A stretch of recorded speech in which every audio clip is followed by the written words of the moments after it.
Hey, everybody. We want to take a moment to tell you guys about our Lord and Savior. That's right. Welcome to Vouch for Me. Is that it? Is that it? Would you like to learn more about the Gospel of Hugh Grant? Oh, please tell me more. Welcome to Vouch for Me. Today we are doing Heretic. This is absurd. A24. It came out at the end of 2024. I'm your host, Eric West. With me, I have Papa Nasty. Hey. And Abraham. So does that mean it's going to be A25 from now on? Ah, he's not wrong. But please continue the Gospel of Hugh Grant as they sang from the mountaintops. Yeah, as Lord Allah channeled into the sacred tablets that he then carries down the mountain. So, I don't know, you want me to just give like the general like plot? Who the fuck is Hugh Grant? Why have I heard that name before? He was pretty big in romance comedies for most of his career. A lot of people are heavily praising this film specifically because he delivered such a disturbing and chilling villain role. He's never really done this. It's like he's basically a romance comedy actor who did a horror role and he just knocked it out of the fucking park. Yeah, because I've heard of Love Actually, and I saw that on his filmography when I was looking it up. What's the other one Lily liked? She liked 2 Weeks Notice, I think, or it might have been a different one. But he was in that too, and I was like, oh, that's Hugh Grant. He was the villain in Paddington 2. But since Papa Nasty loves romance comedies, loves them. What? He probably should know a little more than both of us. I mean, I do know of him. I've seen some of his films, but yeah. Do you know? I don't wanna. But yeah, he was in also The Man from U.N.C.L.E. He's like plays like some like side background characters. He was in something Gold with Jason Statham. There it is. And he's a TV actor too, and a handful of things. I can't tell you any of them except he played himself in one episode of The Nanny, and he goes uncredited. And there you go. Who knew? Yeah, he's always that charming Britishman. That's all I kind of recognize him from. He's got a very soothing British voice. Wait, guys, was that a good intro? It was kind of like a sloppy little intro. Is that fine? Do you think that'll be fine? That's fine. It felt natural. I felt natural. Yeah, it was good. Yeah, not bad for a devil. Yeah, what it was is me doing it and then seeking approval immediately. And I think that stands out because my character is serving others and seeking approval constantly. And speaking of which, Abel, I need your approval right now. I want to give me a synopsis of Heretic. 2 Mormon missionaries come across this man. They want to teach him about the ways of Mormonism. He's willing to learn. But then it turns out he's got more sinister motives waiting inside his house once he invites them in. And to see that is what I understood going into the movie. Like, oh, okay. You know, this is going to be like Saw or something. Well, then it turned into one of those movies where it's mostly people having a conversation in a room. And sure, they switch the rooms, they switch the settings. There's a little bit of suspense along the way. It's a trap house, but not the one I grew up in. But ultimately, there's literally 3 characters that take the forefront of our viewing. And then you got Topher Grace, who was in there for some reason. Yeah, Topher Grace is the elder who's looking for them, which is crazy. He looked familiar, and I couldn't recognize him for the longest time until I looked at the credit list, and I was like, that's Eric. No wonder I recognized him. Literally, the moment... Okay, so, spoiler. What we're going to do is we're going to do a recap after this, but for now, we are just having a general discussion. When he was looking for the girls and he didn't find them, and he turns around and he fucking shows up, he's like, I have one more thing. I'd be remiss if I didn't ask this question. Have you gotten one of these pamphlets? And I was literally like, bro, I want to put my foot up his ass. God damn it. What is he doing right now? That scene was so fucking funny for all the wrong reasons. I love that scene. For all the wrong reasons. Oh like my at first God. I laughed because of how absurd it was, and then I was laughing because, oh my God, Hugh Grant over here probably was like, I'm probably gonna have to kill this guy right now, aren't I? And then he's like, have you become one of these? Like, never mind. Never mind. This movie's runtime is 111 minutes, which is funny because that's an angel number, so wild. The budget was $10 million, and the box office $60 million. Not bad. Whoa. Okay. That's not bad. For a $10 million movie, they made 6 times their worth. Whoever made this film is very likely going to be 5 making times more. For profit. Yeah. So this was a success. I mean, the concept seemed really fucking fascinating. Going into this film, I almost expected it to be more like a Saw-esque situation what I genuinely believe was going to happen before I went into this movie was they were going to have to go through this maze trap house. I almost thought it was going to be like No End House, which is like a labyrinth or something. Yeah. I'm with you on that. I thought there was going to be more to his labyrinth, and no, it was just a cellar. It was just a cellar and a couple conversations. But I guess we'll go more into that in general. But there's not a whole lot of production to be bragging about here. It's a very straightforward movie. It's just people in a room talking, most of it. What'd you think of Chloe East and Sophie Thatcher? I thought they were great, actually. Chloe East being the nice little innocent girl. I did enjoy the dialogue, especially at the beginning when it's them like going around, getting ready to go chat up doors, and they're just kind of talking about two Mormon girls. Yeah. And they're like, she's like, oh, I saw this pornographic video once. Sounds like every conversation I've ever had with Papa Nasty. That was the weirdest intro ever. I was like, what? Wait, what am I listening to right now? You didn't like that? I like that a lot. I genuinely enjoy it. It was hilarious. It feels like I'm watching a podcast. I love movies like that where you just get... Their conversation felt natural, like some things that people would actually like just bullshit about. It reminded me of the time when Eric was like, hey, I was watching gay porn earlier, and like I didn't get a boner, so that means I'm not gay, right? And I was like, no. What happened was I was like Papa Nasty. I was watching gay porn earlier, and I saw a video with you in it. Do you have something to tell me? And then it turned out that he was a huge star. His name was literally like Howie Honcho. And I was like, whoa, who knew? Whoa. And he told me not to tell anybody, but now I'm outing him on the pod, and I'm terribly sorry. Yeah, Alex, if you could just... No, I'm just kidding. Yeah, right when he was about to bust, he'd be like, Howie Honcho! And I was like, whoa, what's that? What is that? But that's not a thing? No one does that. That's crazy. Stars come out as I'm coming, too. Just... And as... Oh, there's no community notes. It must be true. Yeah. No, me and Abel were talking before the pod. He's like, man, if those girls would have came to my house, they would have never left either. I was like, okay, but you need to dial it. You need to dial it down, Abel. Dial it down. Diabolical. There ain't no. I know it's your birthday, but still, Abel. I don't want to see your boner right now. But yeah. Oh my god. No, the throwaway lines though are so crazy when they walk in the house and he's like, oh yeah, there's metal in the walls and ceiling if that's okay. And they're like, yeah, that's fine. And as soon as I heard that, I was like, that's not okay whatsoever. What the fuck did you just consent to? That's insane. He even calls them out on that later when he was like, you tried using your phone and I told you like there's no reception in here and you were fine with it.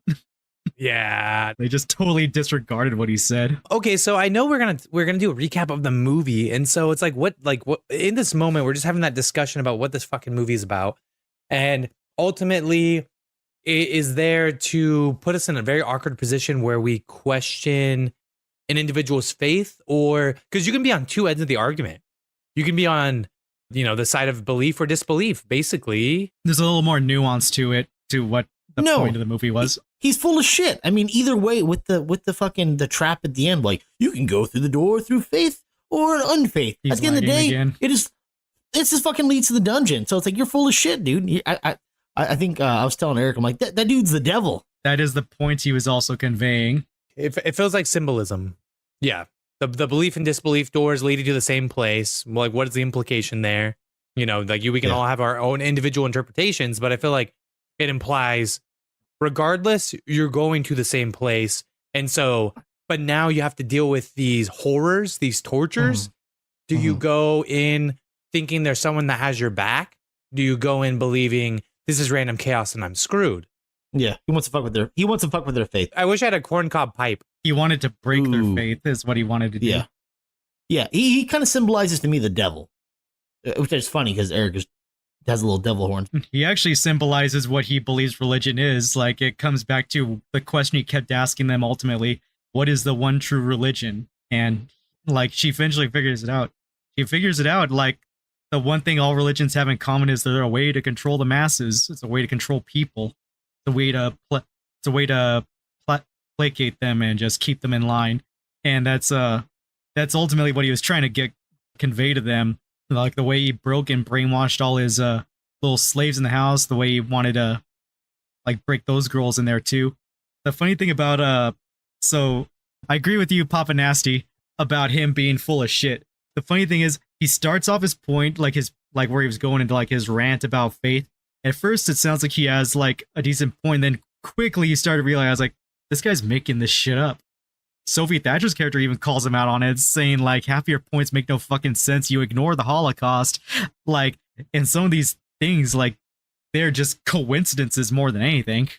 Yeah, and I agree too. I thought Sophie Thatcher she knew how to advocate for herself, she knew how to assert herself, and she had great information to like counter him. And it's, it really was bringing down all of his points. Spoiler, he stabs her in the fucking throat. And I'm like, that's so contradictive to like what he's trying to do. What he's trying to do allegedly was teach them something about, fucking religion. But then the moment somebody speaks up against him, he's like, nope, I'm gonna stab you in the throat. And I'd rather deal with the meek girl than you. I don't want to deal with you. I want to deal with the little girl that's like clearly easily controllable. And it shows you how much control he doesn't have over a situation. And he's like, let me make it easier for myself. And then it turns out she's just as clever. She just is guarded a little bit more than fucking Thatcher's character. The funny thing about him choosing to kill Sophie Thatcher's character is the meek girl points out you realized you were losing control of the situation, so you had to find a way to save it. That's why he brings up that whole bullshit about the simulation theory that like, oh, she was an NPC. That's why I had to kill her. See, there was no reaction when she died. And like, she was like, what the fuck are you talking about, bro? Look at this chip in her arm. At first, when he's talking, you're like, God damn, he's saying some crazy stuff. Okay, what's he gonna do? What's he know? What's the inside scoop? And then he goes down that rabbit hole. You're like, he's fucking crazy. God damn it. Yeah. I love Chloe. I love Chloe East, dude. Chloe East though. I believe that's a contraceptive. Like, oh no. Yeah. Yeah, it's the chip that women have put in their arms that stops them from getting pregnant. A chip, the medical device that gets put in your arm. I don't want us to sound ignorant. The medical device that is put in our arm that releases a chemical that prevents them from getting pregnant. Okay, we know better. We're not dumb men, I promise. Eric got one, so me and Abel can bust loads in him. So I mean, we know all about this. Like, and then my doctor said I can't get pregnant anyway, so I don't get why I even got one. So yeah, what do you know? Hey, just gotta be safe. Got to make sure I got a little bit more estrogen in my body if I'm gonna take these steroids. Okay, no, that ain't it. The one thing he did say that made me think for a sec before I realized like it's a fucked up point, but it was a funny comparison, was that he compared missionaries to salespeople going door to door selling people a better life and salvation. I was like, you're not necessarily wrong with how that basically works. I mean, that is how they boost their numbers. When he related religion to capitalism and pointed out, missionaries going around being salespeople, I didn't disagree. I don't think they're incorrect. And then it comes down to, the matters of values portrayed by each of the religions that he decides to break down. So guys, vouchers, we're going to do a recap later so we can dig into the film. And so I do want to take us to a very specific part in the film where they start breaking down religion. And so absolutely great analogy here. Monopoly. I liked it a lot. Okay, so you have Monopoly, the original, the knockoff, and then the regional variant. You got the Holy Bible, which is Monopoly. You have the Landlord's Game, which is Judaism, which is the original monotheistic religion, according to him. What's their book? What is it called? The Torah. Not bad. There we go. Well, then they called it the updated version. So I'm like, I'm curious. I'm curious as to when the Quran came out in comparison to the Holy Bible. I need to read more into the origin of Islam, but Islam popped up shortly after Christianity, like some 100 years or so later. So Judaism starts, Jesus was a Palestinian Jew, and then he basically starts and professes what is now Christianity. He gets crucified, but Christianity flourishes in his absence. Some centuries later or something, Islam pops up.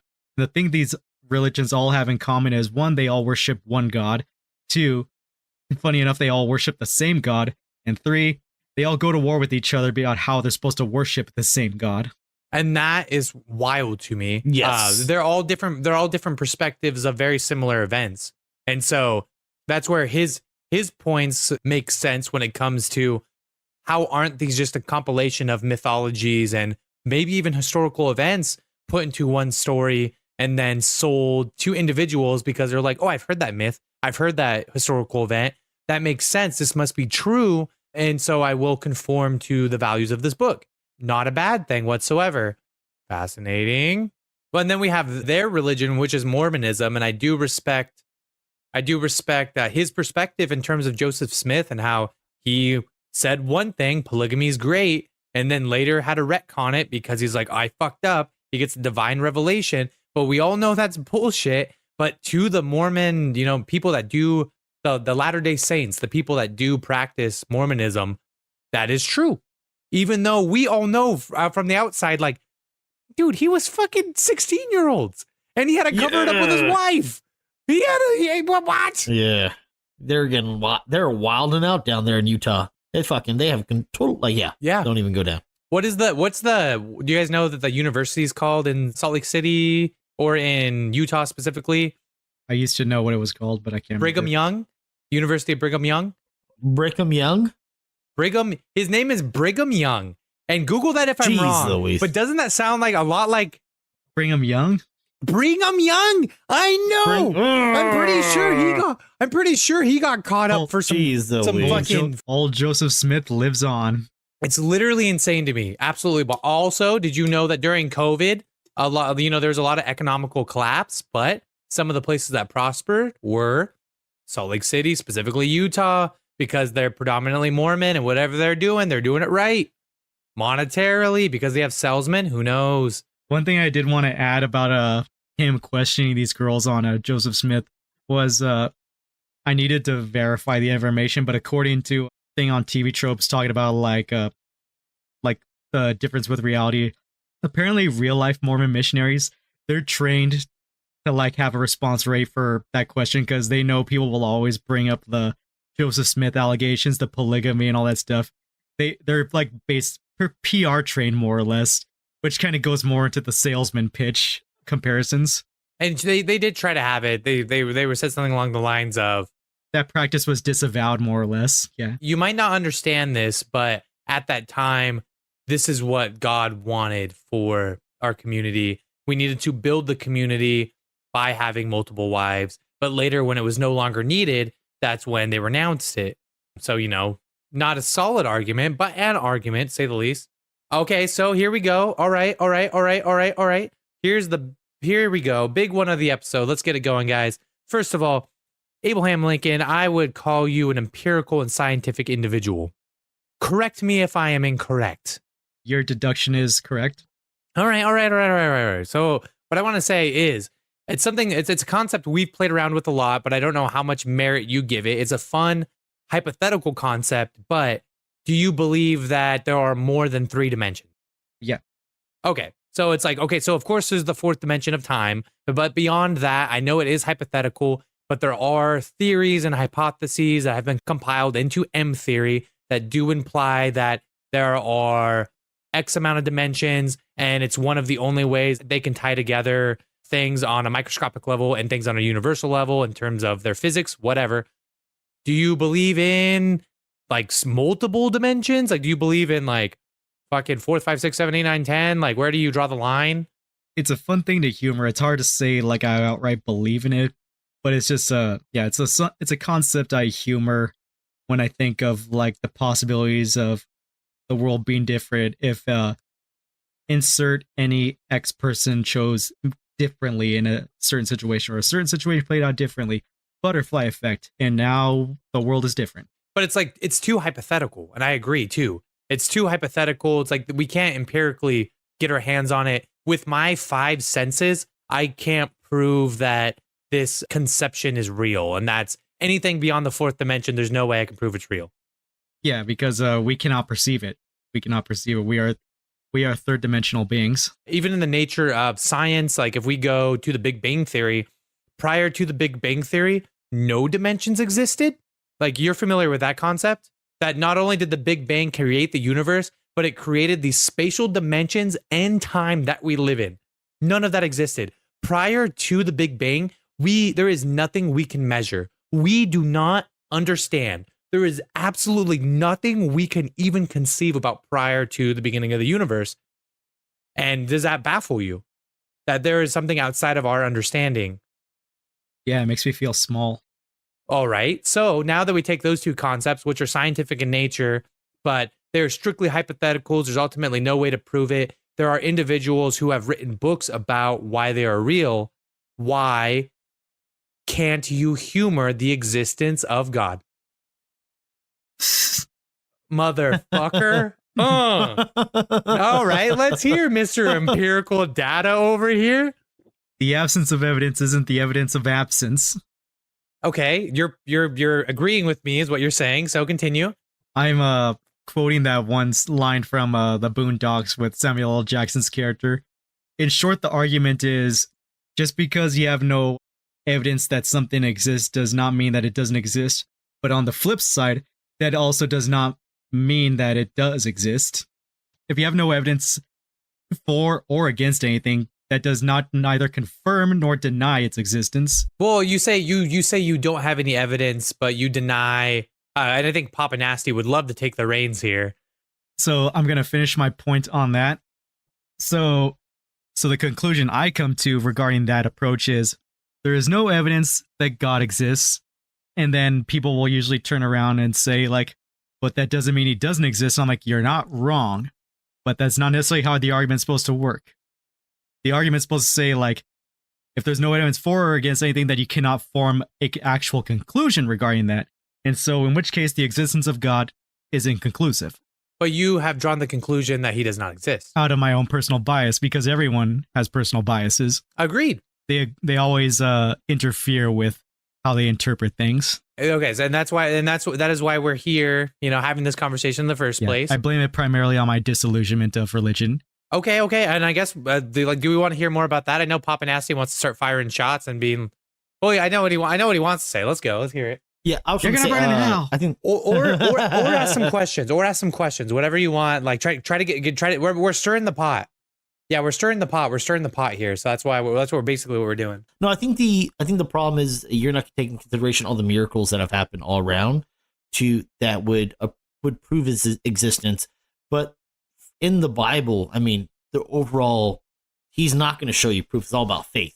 That's what the main point of it all is. Like, yeah, you're not going to be able to see him, but there are these miracles that happen all around the world from way back in the day to even now. That's like, hey, I don't think you cannot. And there's also some other stuff if we went down the rabbit hole of like, oh, dude, like how did this happen? The fact that there's certain things in the Bible that you can take it now to even today times, and like of certain of the practice of like, at least the 10 Commandments, 7 deadly sins, the overall being your character, like that, those things, the fact that they came from so long ago and they're still gonna uphold to nowadays, I think that should be somewhat evidence of like, hey, that came from a higher power. Is it explainable through one religion? I don't think so, but I think there is a higher power that you cannot not believe in. It'd be ignorant.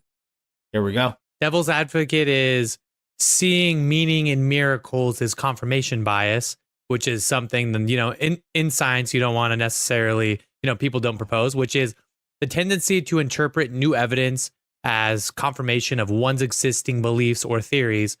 So that is, in Abel, I imagine that's what you would have proposed.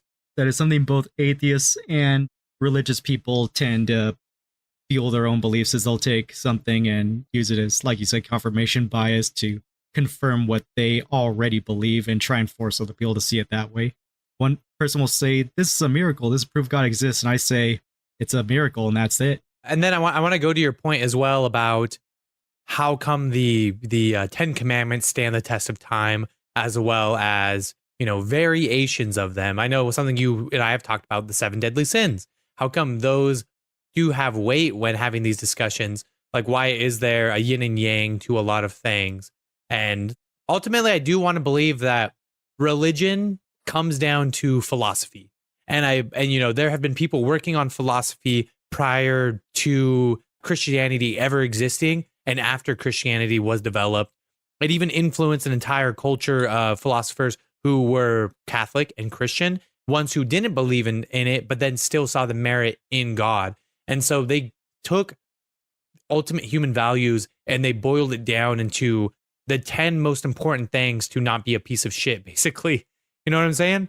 Does that mean I'm confirming or denying God in this instance? No, I'm not. What I'm saying is they thought this shit the fuck out, dude. There was some soul searching done, or it was divine knowledge. Ultimately, though, they did try to seek the truth as close as they could as possible. And then what is truth? What is the nature of truth? And so it's like, is it the one human shared experience that we all can experience? Because once again, maybe, you know, it's one of those instances like, I see green grass. Maybe that guy sees fucking blue grass. Are either of us wrong? No. Colorblind. Yeah, or he wants to start a folk band. I don't know. Like, that's pretty good. You got to admit, that's not a bad joke. All right. Thank you, Abel. All right. Thank you. All right. Yeah, I'll be here all week, ladies and gentlemen. I remember one of our old friends was colorblind, and it'd be fun when we were watching something we were saying, pick the one that's this color. I was like, I can't see that color. They look the same shade to me. That's not bad. Yeah, exactly. Okay. So I feel like we're at a standstill of whether or not we can empirically state whether or not there's a higher power. Well, of course we're at a standstill. This is something people argue about to this fucking day. Excellent. Now, let's bring us to my next point. Well, that's going to be the thumbnail for us. We're going to say, Three Stupid Dogs solved a religion versus atheism. That's going to be the title for Heretic. Yeah. We solved religion. It's over, folks. We saved Israel and Palestine. We're about to, dude. Yeah, don't fuck around. You just might. Abel Hamas. But before we carry on, see this beard?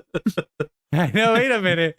Why is there a ticking in the background? Anyways. No, that's actually the pager that Israel sent you.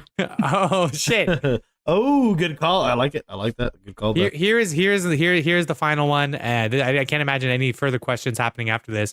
But you may not believe in God, but is there power in belief? Yeah, that's kind of what she was saying at the end of the film, which I agreed with more or less. And I also agreed with her point earlier on before all the shit hit the wall. Earlier on when they were having the civil discussion at the coffee table, and he makes the argument saying, so if God speaks through man and man is infallible, man sins, then like he was basically saying like, well, why should we listen to what people say in church and tell us what to believe? And then she argues, I think what's most important is your personal relationship with God rather than what anyone tells you should believe. And I was like, as an atheist, I agree with that part because you shouldn't be letting some fucking evangelical dude on TV say, you'll get your way to heaven if you give me money to buy a private jet. And that, for example, is, as he pointed out, the issue with capitalist religion, because most religions have gotten to a point where not even just capitalist, it's about power and capitalism, like and influence. I know how recently I went to church, and literally at the beginning of church, they're like, give us 10% of your income. Here's an app. Use this app to give us 10% of your income. And I'm like, that's insane. No, I don't want to do that. I haven't even heard the message yet, you assholes. Remember when I was younger, there was this church that was gaining popularity around here. It was like trying to aim with like the more younger hip crowd, trying to appeal to them and stuff. And so they would talk about like edgier topics, but try and like still be Christian about it.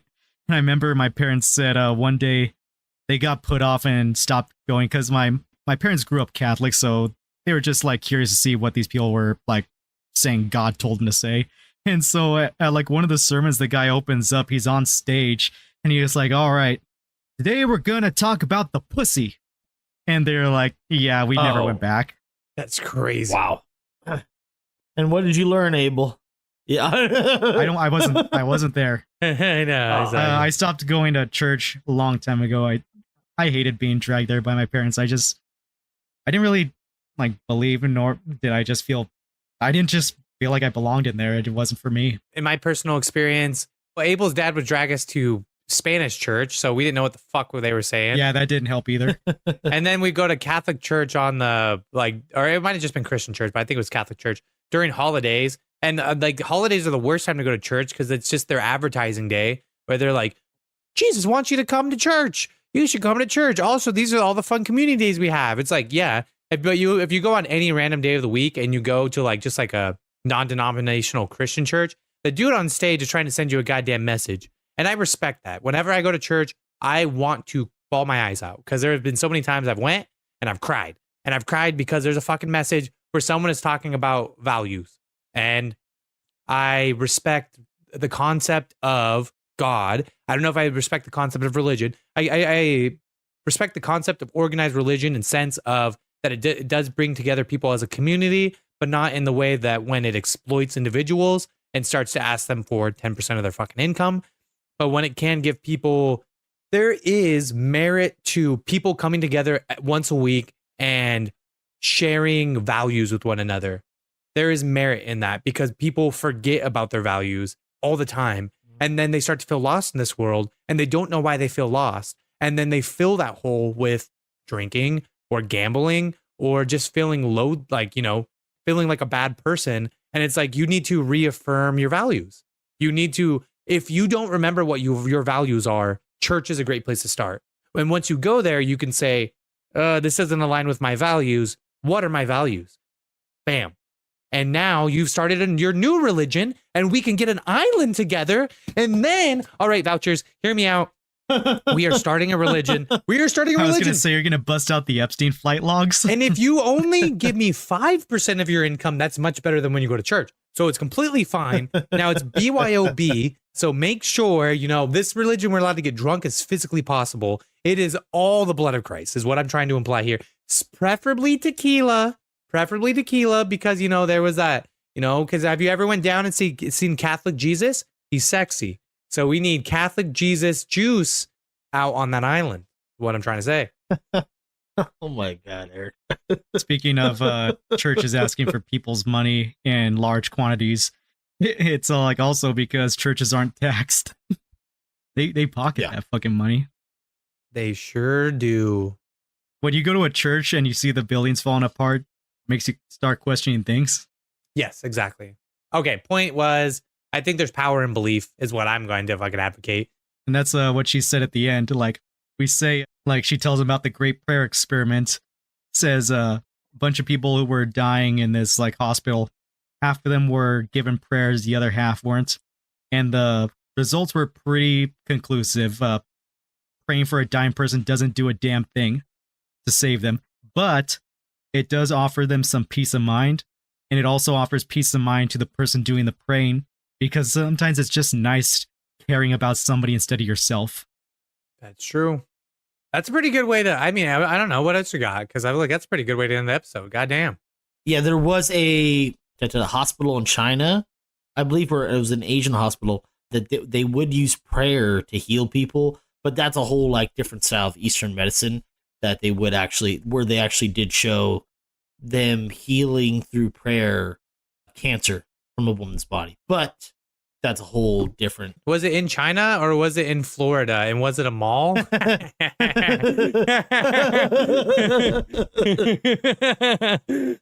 was going to make some joke about like medicines that we know for a fact don't work, but they just keep practicing it anyway because it's part of their culture, like the ivory trade. Oh, ivory being from the tusk of... Ivory is the stuff that rhino horns and elephant tusks are made of. In some cultures in Asia, they believe it's like a miracle drug that cures everything, but science has proved time and again that it doesn't actually do anything, so people are just killing elephants and rhinos for no fucking reason. Yeah, no, it's worth a bunch of money, though. But no, I believe the Asian praying thing, that's a real thing. I don't know if that was in China where that was at, but there was an actual like video, like whole documentary on it. I do like the peace of mind concept of it, though. I like the psychological and spiritual aspect of it, because what's so funny is like, although an individual can denounce God, religion, values, all of that sort of thing, regardless of all of those things being denounced, you still have a sense of spirituality. All of us do, whether or not we choose to acknowledge it. Faith is not exclusive to religion. Faith is just believing and hoping for something. Yes, exactly. And so that's why people get often criticized as atheists, because there are a lot of times where people are basically saying, here it is. They're self-employed. They're no longer employed by Jesus Christ. They're now self-employed. So are you upholding the workplace environment values, Or are you saying, fuck it, dude, every day is a day with injury. I don't give a fuck. No one's holding me to a standard. There's no HR. There's no God telling me whether or not I should be doing this shit. So how is your self-employment doing, bud? Is my question. That reminds me of the gotcha that this gotcha insult / joke punchline that atheists like to throw around to religious people. Religious people will make this argument saying like, oh, if it wasn't for hell or something, then people would like be evil and do all these other things. And then the atheist will say like something along the lines of like, I don't need the fear of hell and punishment to make me be a good person. I just know that being evil is bad. If you need the fear of consequences to make you a good person, it tells me that you are not at your core a good person. Okay. All right. It's the classic gotcha insult that they usually throw back at people when they say like, the world would be anarchy without religion. I mean, maybe for also a lesser evolved like humanoid, but like for us, yeah, nowadays. But back in the day, they'd fucking, if I didn't like you, I'd fucking murder you, and I disagreed with you, I'd murder you and take your fucking crops and children and raise them as my own. But I think with nowadays, when we think of especially when like we think of when it was written, Old Testament times, people needed some fucking direction in their life because, like you said, there's no laws. Like there were laws, but it didn't mean people had to follow them. As long as you killed someone, you could hide real well, you were completely fine. Well, especially the further you are from civilization. If you live on a farm miles away from the city, it's easier to get away with shit. In the city, it's hard to hide a dead body. Yeah, and also Old Testament, one thing they don't want to talk about too is that you could own a slave. It was like one of those, things that they don't want to talk about. But yeah, in the Old Testament, it's like you never want to see, that was one of the things. Don't steal one of your neighbor's slaves and shit like that. It's pretty. So pretty my dark. knowledge of the Bible's a little old, but like I remember isn't like the general like idea is that the Old Testament is mostly stories and the New Testament forward is like supposed to be like the way God wants you to act and like disregard like, because a lot of people who like are bigots usually cite the way God acted in the Old Testament, whereas most of what God should be interpreted as is in the New Testament, unless I'm mistaken. Definitely old school Testament is like fire and brimstone. And if you're a witch, you should be fucking stoned. If you're fucking, it's very hardcore. New Testament's definitely a lot more chill. And yeah. New Testament God's more benevolent. Well, then you're like, there's also the concept too of, because I mean, like Judaism still practices Old Testament, and so there are values in the Old Testament that are meant to be taken seriously, but in the New Testament, it is now from the point of view of Jesus Christ coming to earth, understanding the values instilled into him by God himself, now offering teachings that are based on his understanding of humanity as well as understanding of the Old Testament. And so it is basically an evolved version of it, which is why it gets so interesting when you get to Joseph Smith in Mormonism, because now he has developed a third testament.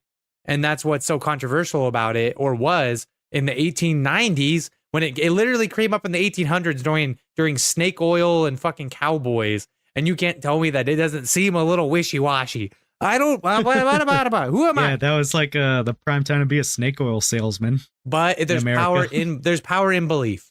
And it has not stopped any individual who has grown Mormon or chosen to convert Mormon to stop them from doing it, because it is, they have faith in God. And ultimately, I guess those teachings weren't half bad if it was working for them. And they've refined it over the years. It's still not the old school Joseph Smith way. They've fucking had all the divine revelations. They've rewritten it so many times. They have honed in on what they believe is the best version of Christianity.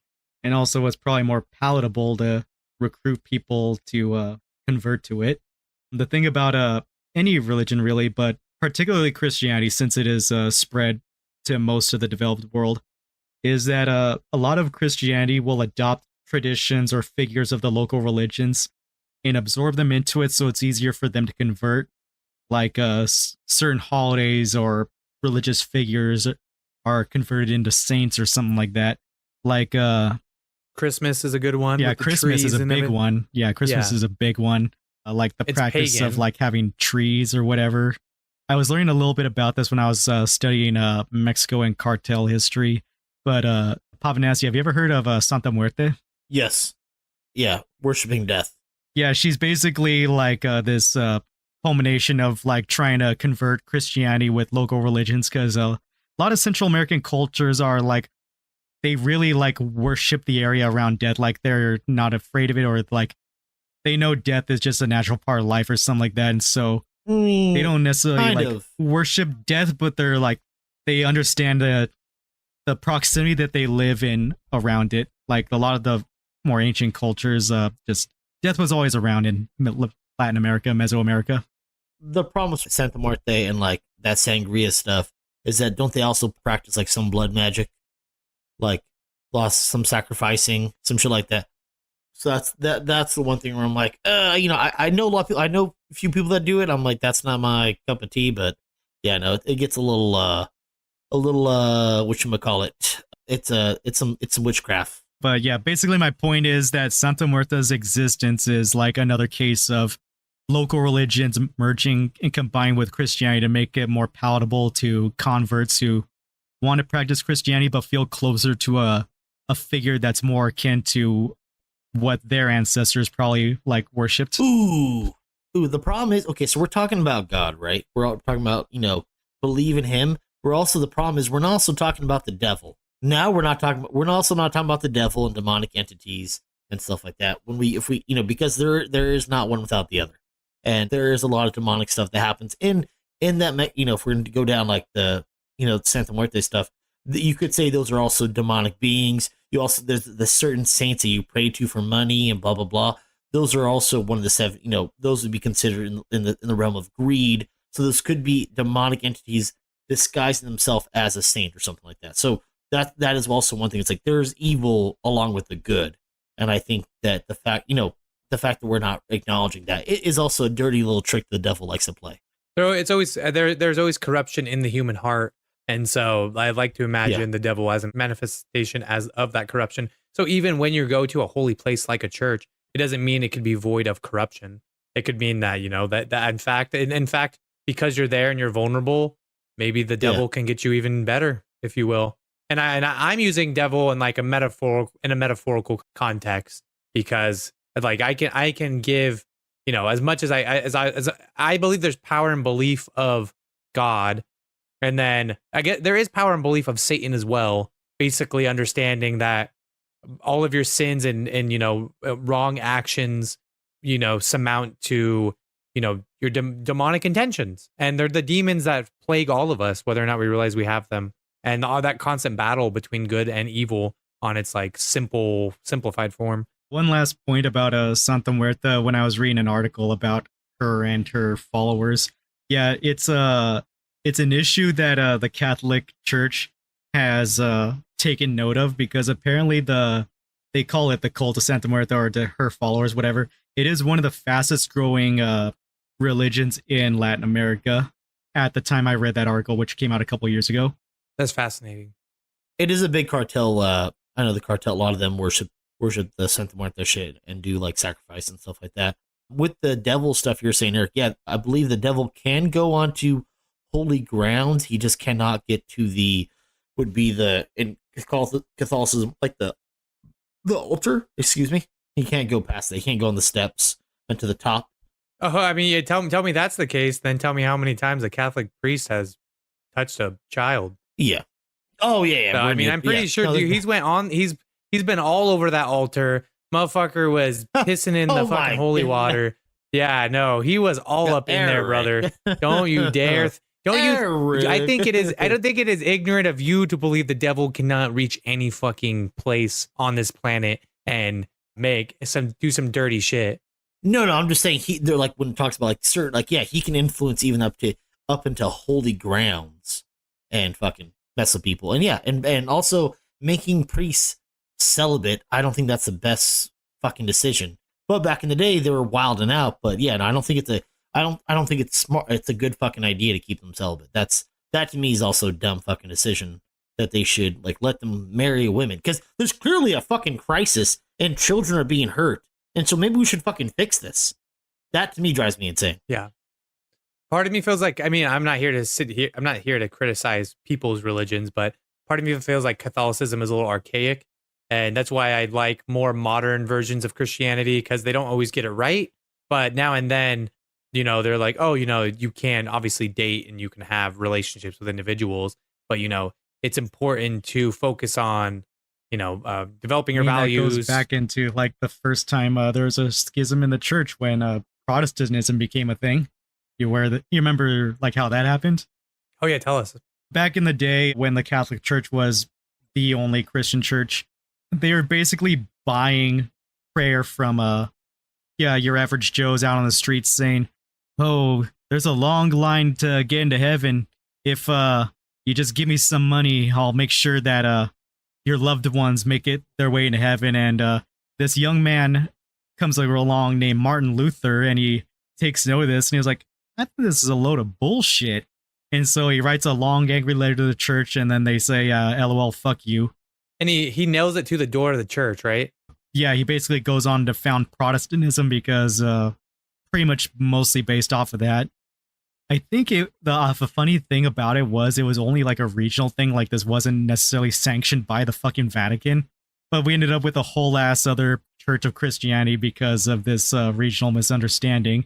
And then, yeah, over the next few centuries, we've seen various sects of Christianity come and go because of slightly different ways about practices or unscrupulous things, like Joseph Smith practicing polygamy to cover up his affairs. Oh, we're actually polygamists. Like, actually, no, you're just doing some weird shit. That reminds me of, I think there was this king in England who converted so he could divorce his wife. God damn. Guys, I love everything we're saying right now, but Abel, you got to ask us the big questions, brother. You guys vouch for me? No. I know. No, I want to hear why, I guess. Oh, and I mean, the first half of the film, we'll deep dive into it, but I just don't. It was good, but the act 2 and act 3, it fell off for me. And I love how that is generally a universal agreement that almost every review of this movie I've seen. Yeah. The first act, though, got me super captivated. I was like, oh, shit. I was actually like listening. I was paying attention in the first act and a half. But then when it turns out he was kind of just crazy and making the shit up, that's when he started losing me. And then, the final act where they're just sitting in the cellar, like, at this point it lost me. I like this movie when it was more theological and all that stuff. Yeah. I still vouch for you, just on the grounds that, I feel like some of it is symbolism, and so I want to justify it, where I'm like, he starts with a strong argument, but then it slowly devolves as he loses control, which is, a focal point of this movie. But regardless, I know me and Papa Nasty agreed, especially by Act 3, where she just fucking figures out the maze super quick, pretty much pisses me off. But yeah, Papa Nasty. Wait, can I still vouch for Abel on the movie pick, but want to kill the movie? Would that be okay? Yeah, that's why they're two separate questions. Would that be okay? Would that be okay? Okay. Yeah, great. I mean, I love Abel's pick. It was a good movie, but I vouch for it. But and it sparked some super interesting discussion. Like after watching this movie, I was like, it definitely like made me think about my own opinions of my disillusionment with the religion. Like there's the joke on Letterboxd. Someone said this movie was like a user from Atheism on Reddit basically kidnaps 2 Mormon girls. That's the premise of the movie. He did feel a little like an incel. It was kind of crazy. I just think, though, Abel, the problem with this film, and that we talk about the religion, though, it's like, what would it take you to believe in God? And to think that if we were to go down that rabbit hole, like, I don't think any facts would change you. You would, even if there was like physical exactly. proof. No, we discussed empirical evidence, and empirical evidence is not it. It would be a matter of Abel Ham Lincoln choosing belief because he believed that it would benefit his soul. I'd have to see God come down from heaven in a ray of light or something, rolling up in a Tesla to make me believe or something. He would have to see God come down and stop these fucking bullets. Is what he'd have. Yeah. Yeah, I was gonna say that too, and I decided to take another jab. Wait, you got to ask us. You got to ask us the other one, dude. Oh yeah. Well, he had a final point he wanted to say. But anyways, okay. Watch, Marry, Kill. I'd kill it, put it in a dungeon, and fucking murder it, fucking teach it religion or else. But not before you try to break its faith. Yeah, there it is. Yep. I'd watch it. Yeah, I'd watch it too. I was really like invested in the first half of the movie. That second half kind of sours the experience for it. But I think regardless of my issues with the plot, the performances were great all around from the girls and Hugh Grant. Yeah, 100%. Completely And agree. Topher Grace's cameo was fucking hilarious. Yeah, it was an elaborate house, but then she got out of it so fucking quickly. And just some of the, yeah, there was a little too many stuff where I'm like, There it is. Okay, well, all right. under these circumstances, we came, we saw, I saw you came. There's all the stuff that matters. Thank you guys so much for listening to our discussion / theological discussion about all of this crazy crap. We may or may not do a recap. You guys will find out soon. And that's all that matters. So we'll catch you in the next one. Thank you for watching. Thank you guys. Love you. Bye. Hey. See you.